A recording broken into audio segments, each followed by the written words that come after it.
My name is Melody. I am 28. At 6:47 a.m. on Thursday, March 12th, I was standing in the hallway of my family's estate in Carmel, Indiana, watching three men in gray uniforms drag a 400-pound steel safe across my parents' Persian rug, while my sister Justine stood behind them with a manila folder in her hands and said, "Sign this power of attorney quickly because I'm trying my absolute best to save this entire family from financial ruin." I looked at her, really looked at her. The sister I hadn't spoken to in 4 years except for the funeral. The sister who didn't come to Mom's birthday, didn't call on holidays, didn't respond when I texted that Dad got a promotion. That sister, standing in our parents' foyer at 6:47 in the morning with professional movers and a notary public holding a clipboard. "What financial ruin?" I said. My voice came out steady, which surprised me because my heart was beating so hard I could feel it in my wrists.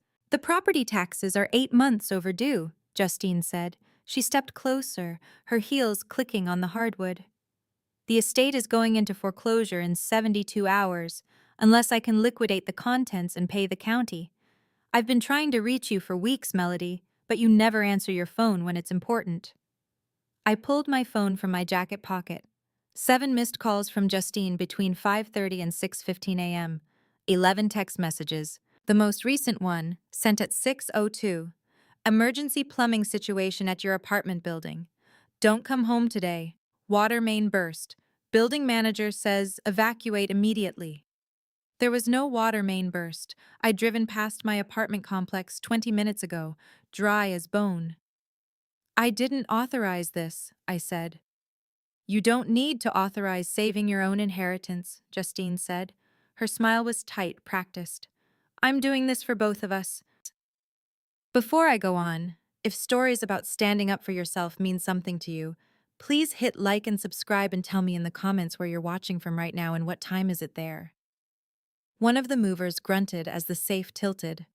The notary cleared his throat. Justine held out a pen, the silver kind with the company logo on the clip. I recognized it. Dad's pen, from his desk. "Where did you get that?" I asked. "From the desk drawer," she said. "Where it always is." "Melody, we don't have time for sentiment right now. The county assessor's office opens at 9. I need to have this safe appraised and sold by noon to make the 3 p.m. payment deadline." I looked past her to the open door of Dad's study, the mahogany desk he'd inherited from his father, the brass lamp Mom bought him for their 10th anniversary, the photograph of the four of us at Lake Michigan, back when Justine still came to family vacations. "Show me the property tax notice," I said. "I don't have it with me." "Show me the foreclosure filing." "It's at my accountant's office." "Then we're not doing this." Justine's face changed. The smile dropped, her jaw tightened. "This is exactly why Mom and Dad never put you in charge of anything important. You question everything, you delay everything, and then nothing gets done." The movers had stopped moving. They were watching us now. 3 men in gray uniforms holding straps attached to a safe that contained every important document my parents owned: birth certificates, the original property deed, Mom's wedding ring, the gold pocket watch Grandpa carried in World War II. "Put it back," I said to the movers. "Don't you dare," Justine said. "I'm paying you $800 to move that safe, and you're going to finish the job." The lead mover, a guy with a shaved head and a neck tattoo, looked between us. "Ma'am, we're going to need clarification on who actually owns this property." "I do," Justine and I said at the same time. "Let me take you back 6 months to November 14th, the day of the funeral. The church was too warm. Someone had turned the heat up to 74 degrees, even though it was only 40 outside. I sat in the front pew wearing Mom's pearls and Dad's favorite color, navy blue, and tried not to think about the fact that I'd never hear his laugh again. That specific laugh he did when he was really amused, the one that started quiet and then built until his shoulders shook. The accident happened on I-465 during rush hour. Black ice. An 18-wheeler jackknifed. Their car went under the trailer. The state trooper who came to my apartment said they didn't suffer. I don't know if that's true. I hope it's true. Justine sat 3 rows back. I saw her in my peripheral vision when I turned to accept condolences. She wore black, obviously, but it was the wrong kind of black. Too sleek, too expensive, like she'd gone shopping specifically for the funeral instead of pulling something from her closet. She didn't cry. She stayed for exactly 30 minutes after the service, shook hands with Dad's co-workers, hugged our Aunt Patricia, and left before the reception at our house. I found her in the driveway, unlocking her Lexus. "You're not staying?" I said. She looked up. Her makeup was perfect, not a single tear track. "I have a flight back to Chicago at 6. I'm sorry, Mel. I know you probably want me here, but I've got a massive deal closing Monday and I can't miss it." "They just died," I said. "Yesterday. They've been dead for 31 hours and you have a deal closing?" "Yes," she said, simply, like I'd asked if she wanted coffee. "Some of us have responsibilities that can't be postponed." I stood there in the driveway holding a casserole someone from Dad's office had brought. Green bean. Still warm. "Do you remember?" I said. "When you graduated high school, and Dad drove 7 hours to North Carolina because you forgot your cap and gown?" "That was different." "How?" "He was alive." She opened her car door. "I'll call you next week. We need to talk about the estate, get the will sorted, all that. I assume you're the executor or whatever since you're here and I'm not." "Actually," I said, "they set up a living trust. I'm the trustee." Justine paused, one foot in the car. "A living trust?" "Yeah. Dad did it 2 years ago after his colleague's estate got stuck in probate for 16 months. He didn't want us dealing with that." "Who's us?" Justine said. "You mean you. You're the trustee. You control everything." "I'm the administrator. You still get half. That's how trusts work." She stared at me for a long moment. Then she smiled, that same tight smile I would see 6 months later in the hallway. "Of course. That makes sense. You were always the responsible one." She left. I didn't hear from her for 3 weeks. When she finally called, it was to ask if I'd found the safe combination yet. Standing in the hallway 6 months later, watching 3 movers hold my family's entire history in nylon straps, I remembered that conversation. "You control everything." The way she'd said it, like it was a diagnosis. "The trust documents are with Russell Kane," I said, "the family attorney. His office is on West 116th Street. If you want to contest ownership, you can file a petition with him." "I'm not contesting anything," Justine said. "I'm trying to save this house from foreclosure, and you're standing here playing lawyer like you have any idea what you're doing. You work in corporate scheduling, Melody. You arrange meeting rooms. You're not equipped to handle a multi-million-dollar estate." That stung. She knew it would. She'd always known exactly where to press. "Put the safe back," I said to the movers. "I'm calling the police." Justine laughed. Actually laughed. "The police? For what? I'm your sister.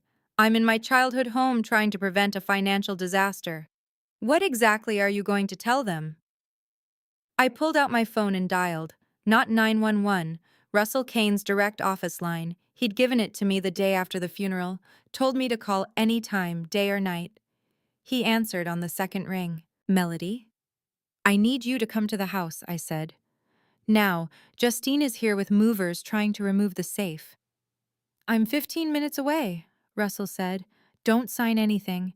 Don't let them take anything. I'm calling the police myself." Justine's face changed again. The smile was completely gone now. "You're being dramatic." "Am I?" "Yes. This is exactly what Mom used to complain about. You make everything a crisis. Someone tries to help you, and you act like they're attacking you." I felt it then. That thing that happens when someone says something so wrong, so deliberately false, that your body rejects it before your brain can. My face went hot. My hands started shaking. But I didn't yell. I didn't cry. I looked at the lead mover and said, very calmly, "If you take that safe out of this house without a court order, you're committing theft. The police are on their way. I suggest you leave." He looked at Justine. She looked at the notary. The notary looked at his clipboard. "Ma'am," the mover said to Justine, "we're gonna need to see some documentation that you have legal authority here." "I have a power of attorney," Justine said. "No," I said. "You have a piece of paper you were trying to get me to sign. That's not the same thing." The notary stepped forward. "Actually, I have a pre-signed power of attorney document here, dated March 10th, signed by Melody Sanders, notarized by me." My stomach dropped. "Let me see that," I said. He handed it over. And there it was. My signature. My name typed at the bottom. A notary stamp. March 10th at 2:15 p.m. I looked at Justine. "I didn't sign this." "Yes, you did. You just forgot. You were stressed about the estate taxes and you signed it at my request so I could handle things." I was at work on March 10th. At 2:15 p.m., I was in a 3-hour quarterly review meeting with 14 people. I never left the conference room. "You must be confused about the date." "I'm not confused." I looked at the notary. "This is a forgery. I was at work. I have badge swipe records, security footage, meeting minutes with my name on them. I can prove I wasn't wherever this was supposedly signed." The notary's face went pale. He looked at Justine. "Ma'am, did you represent to me that this was signed in your presence?" Justine started. "Because if you did, that's notary fraud. That's a felony." Justine grabbed this document from my hands. "This is ridiculous. I'm trying to save our family home and you're accusing me of fraud after everything I've done?" "What have you done?" I said. "Name one thing you've done for this family in the last 4 years besides show up at the funeral for 30 minutes. Her face twisted. "I'm doing this right now. I'm here. I'm trying to fix the problem you created by sitting on your hands for 6 months while the taxes piled up." "There are no overdue taxes," I said. "I paid them in January, $43,200. I have the receipt. I have the county's confirmation email." Justine opened her mouth, closed it, opened it again. The siren started about 30 seconds later. 2 patrol cars, lights flashing, Russell Kane's silver Honda right behind them. The movers left, fast. The notary left faster. Justine stood in the hallway with the forged power of attorney in her hands and said very quietly, "You're going to regret this." "No," I said. "I'm not." Russell came through the door with a file folder 3 inches thick. He looked at Justine, then at me, then back at Justine. "You need to leave," he said to her. "Now, and don't come back without a court order." She left. But she didn't stop. Over the next 2 weeks, Justine called me 47 times. I didn't answer. She sent 83 text messages, each one escalating in urgency. She tried to contact my boss. She filed a complaint with Adult Protective Services claiming I was financially exploiting myself, which didn't make sense, but tied me up in interviews for 3 days. She hired a private investigator to follow me. I caught him sitting in a Dodge Charger outside my gym. I kept working. I kept living.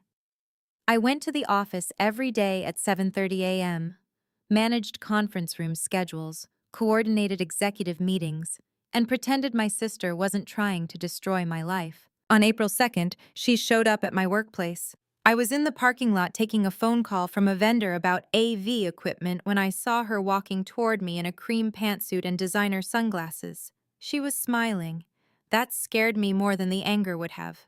"Melody," she called out, loud enough that 2 coworkers loading their cars turned to look. "I've been trying to reach you for weeks. Why won't you return my calls?" I ended the vendor call. "What are you doing here?" "I came to apologize," she said. She was still smiling. "I was under so much stress with my business, and I handled the whole estate situation wrong. I should have called you first, explained the plan, not just showed up with movers. That was inappropriate." My coworker Derek was definitely watching now. So was Amy from accounting. "Okay," I said. "Apology noted." "I was hoping we could grab lunch," Justine said. "Talk things through like adults." I found a great little cafe in Broad Ripple that does this amazing Mediterranean fusion thing. My treat. We can discuss how to handle mom and dad's stuff without lawyers and courts and all this unnecessary drama. I don't think that's a good idea. Her smile dimmed. Why not? Because you tried to steal my house 2 weeks ago. I wasn't stealing anything. I was trying to help. And the fact that you're twisting my intentions like this really shows how deep your trust issues go. She turned to Derek, who was definitely eavesdropping now. She's always been like this. Ever since we were kids. Someone tries to help her, she assumes the worst. Derek looked uncomfortable. He got into his car. Amy kept watching. I need to get back to work, I said. Of course you do. Justine's voice had changed, sharper, because work is the only thing you care about, not family, not relationships. Just your little scheduling job, arranging conference rooms for people who make 3 times your salary. My face burned. Justine, did you know I used to brag about you? She said, louder now. When people asked about my family, I'd say, oh, my sister works for a great company in Indiana. I never mentioned that you're basically a secretary. I tried to make you sound important. Amy was definitely hearing this. So were the 2 guys from IT loading equipment into a van. Something hardened in me then. Something I'd been trying to keep soft for 28 years. I looked at Justine and I said very quietly, get off the property. If you come back, I'll file a restraining order. You can't file a restraining order against your own sister for trying to have lunch. I can file one for harassment, forgery, and attempted theft. Russell has all the documentation. Leave. She stared at me for a long time. Then she smiled again. That same tight smile. This isn't over, Melody. Mom and Dad's estate is worth $3.2 million. I'm entitled to half. And I'm going to get it whether you cooperate or not.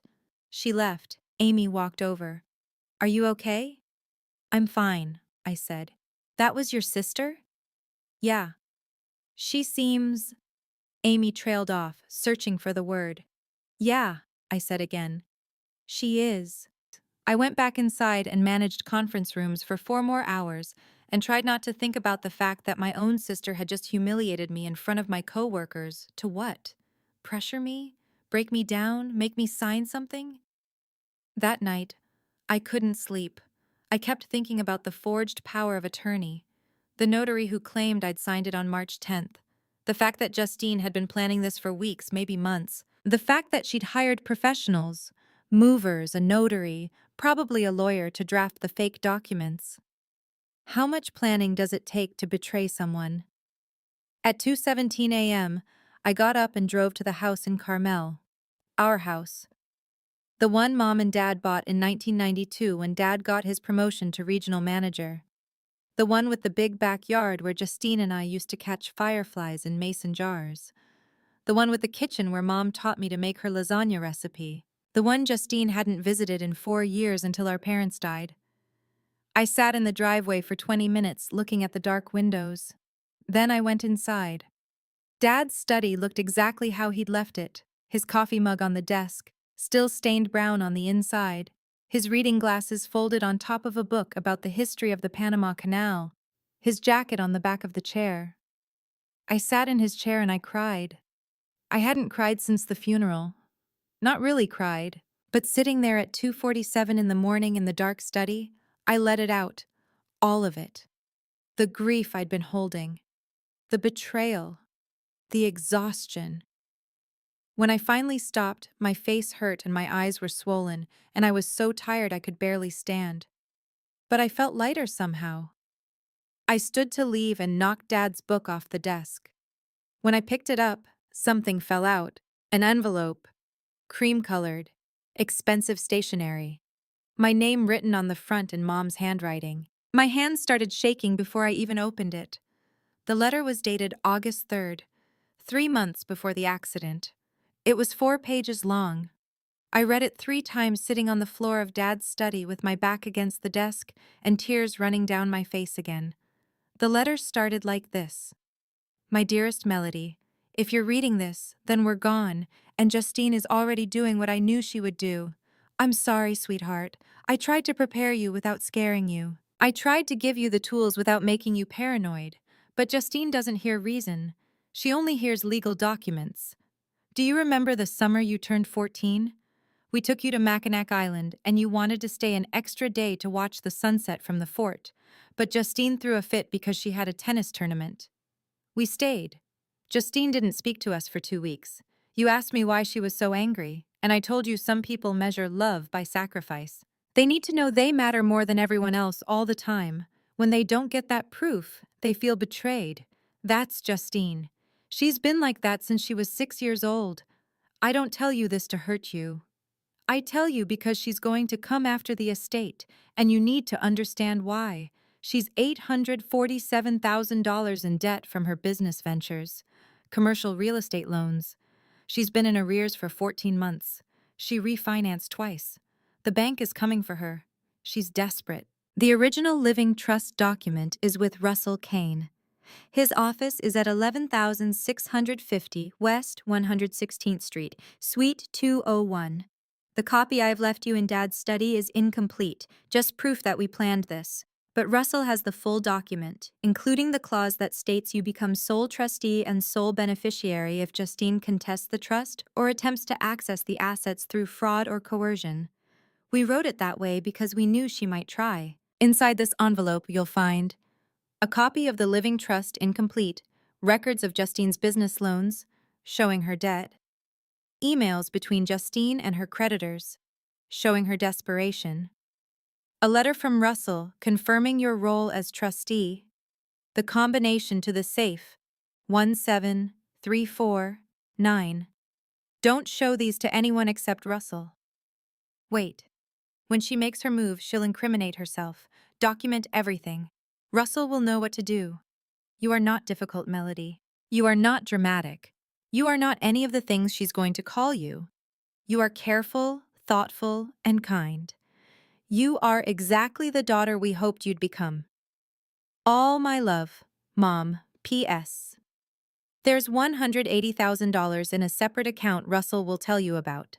We started saving it when you graduated high school. It's yours. For a house, for grad school, for whatever you need. We trust you to use it wisely. I sat on that floor for 45 minutes.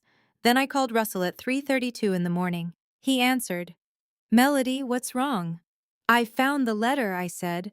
Thank God, I've been waiting for you to find it.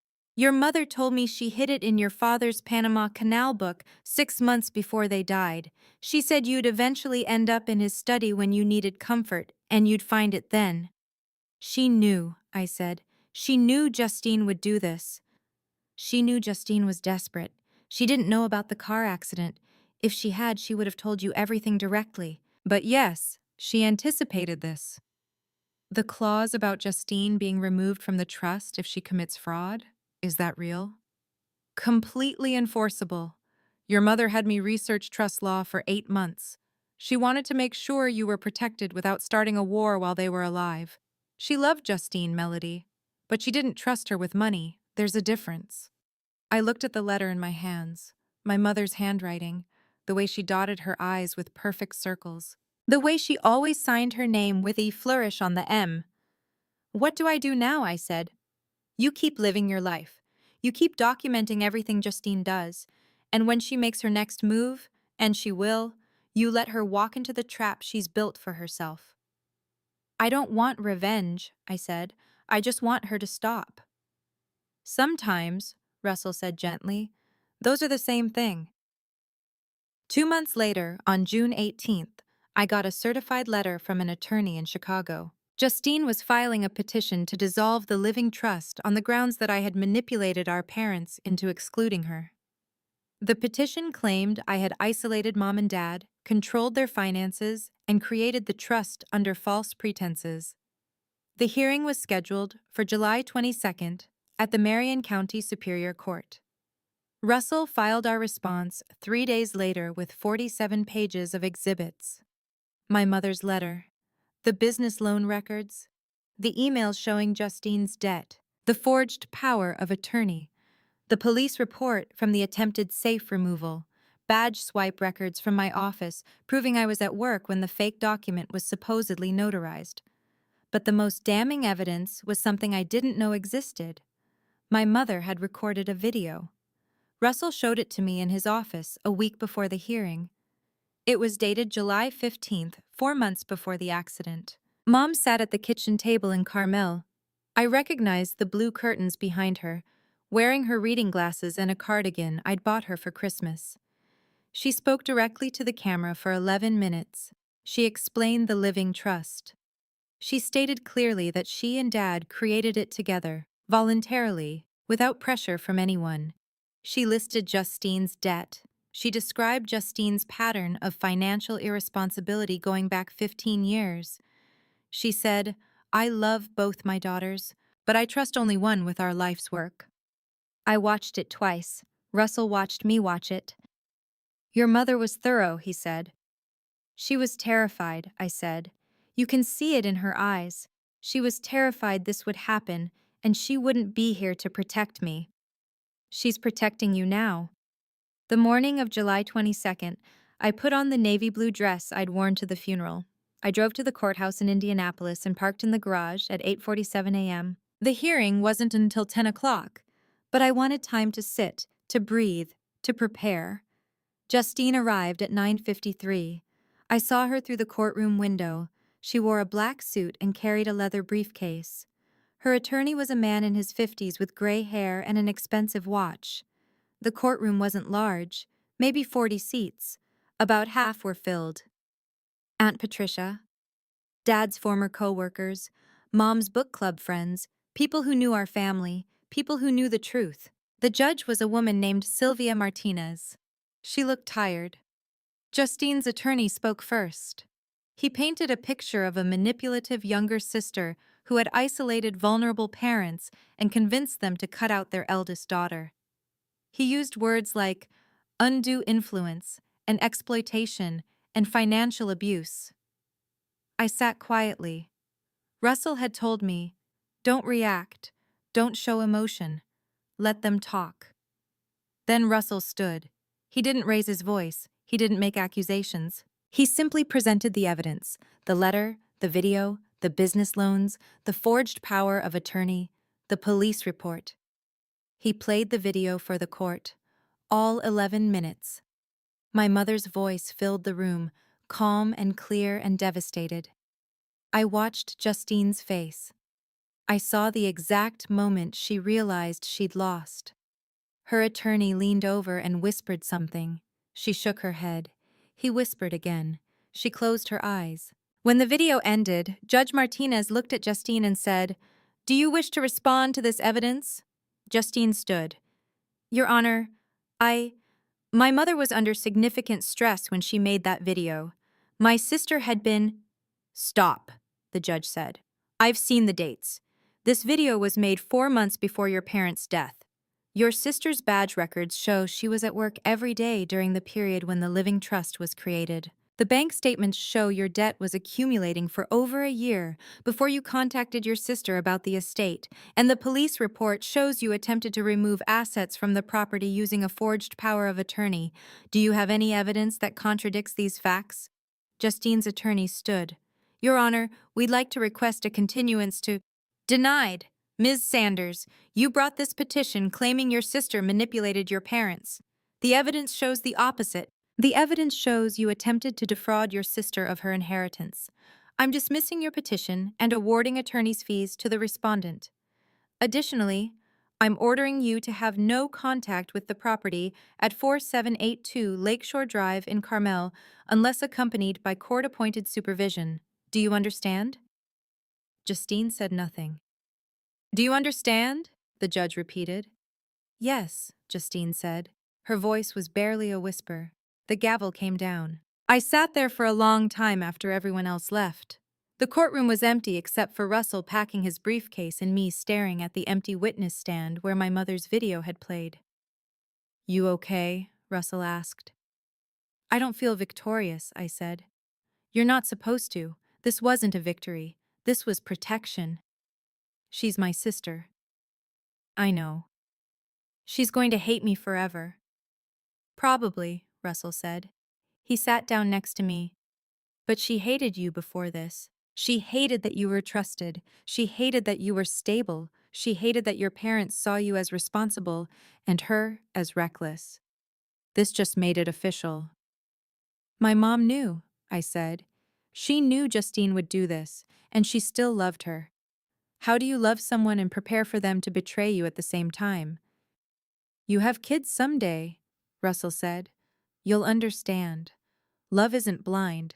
Love just keeps loving even when it sees. I went to the cemetery that afternoon. Mom and Dad were buried side by side under a maple tree. I brought lilies because those were Mom's favorite. I sat on the grass and told them about the hearing. I told them the trust was safe. I told them Justine lost. Then I apologized. For not seeing it sooner. For not being suspicious when Justine showed up with movers. For being naive enough to think she might actually care. The wind picked up and scattered some flower petals. I watched them blow across the grass and thought about the summer at Mackinac Island, the sunset from the fort. The way Justine had sulked in the car the whole ride home because we stayed an extra day for me. Some people measure love by sacrifice. I finally understood what Mom meant. 6 months later, I'm sitting in my new apartment in Fishers, a 2-bedroom with a balcony overlooking a small pond where ducks gather every morning. I used part of the $180,000 Mom left me for the down payment. The rest went into savings and a college fund I started for a future I can't quite see yet, but know is coming. I still work at the same company. I still manage conference room schedules, but I also enrolled in paralegal classes at IUPUI. Russell suggested it, said I'd be good at law because I'm patient and detail-oriented and don't rattle easily. The estate in Carmel is still there. I drive by sometimes. I haven't decided what to do with it yet. Sell it, rent it, turn it into something new. The Living Trust gives me time to figure it out. Justine sent one email 3 months ago. No subject line, just 5 words. I hope you're happy now. I didn't respond. Russell advised against it, said any contact could be used to claim harassment or start a new legal battle, so I archived it and moved on. I'm not happy, not in the way people mean when they say happy ending, but I'm stable, I'm safe. I sleep through the night now. I don't check my rearview mirror for investigators anymore. I don't flinch when my phone rings. That's not happiness, that's peace. And maybe they're not the same thing, but they're close enough. If you're watching this and you've ever had to choose between keeping peace and protecting yourself, you already know there's no clean choice. There's just the choice you can live with. Type, I chose myself in the comments if you've ever had to walk away from family to stay whole. Or type, I chose forgiveness if you found another way. Both are brave. Both are valid. If this story meant something to you, check the description for more stories just like this one. Thank you for being here.